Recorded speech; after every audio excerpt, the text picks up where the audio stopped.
Interim sheriff in San Diego County. The decision was just made about an hour ago by the County Board of Supervisors. ABC 10 News anchor Mary McKenzie is at the County Administration Building, where she spoke to Assistant Sheriff Anthony Ray about inheriting a department at the center of controversy. The candidate who was chosen unanimously by the County Board of Supervisors is Assistant Sheriff Anthony Ray. All three candidates, though, walked into this special meeting of the Board of Supervisors, all of them experienced law enforcement officers who are retired or current members of the Sheriff's Department. Right now, the department is under significant scrutiny thanks to a state audit that came out roughly 6 weeks ago, saying the department failed to protect inmates in county jails, with 185 in-custody jail deaths between 2006 and 2020.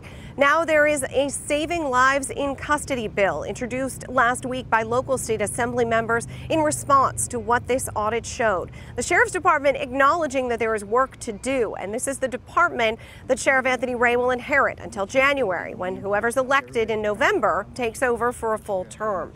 Today included a final round of interviews, a 3-minute presentation and Q&A with the supervisors, as well as the public comment portion. Civil rights advocates also say they no longer want to see the Sheriff's Department in control of county jails at all, something Ray addressed moments after he was chosen. I think the audit was fair. I mean, the audit revealed some issues that needed to be repaired, and we totally embraced the results of the audit, and we're going to work on those. But what a lot of people don't know is that the Sheriff's Department worked side by side with the auditors to create some of the recommendations that we're actually implementing right now. In fact, some of those implementations we started before the audit started, and we shared them with the audit committee, and they approved those. So it's a very positive thing. I mean, it's not positive that we had a problem. What's positive is that we're working to making that better moving forward.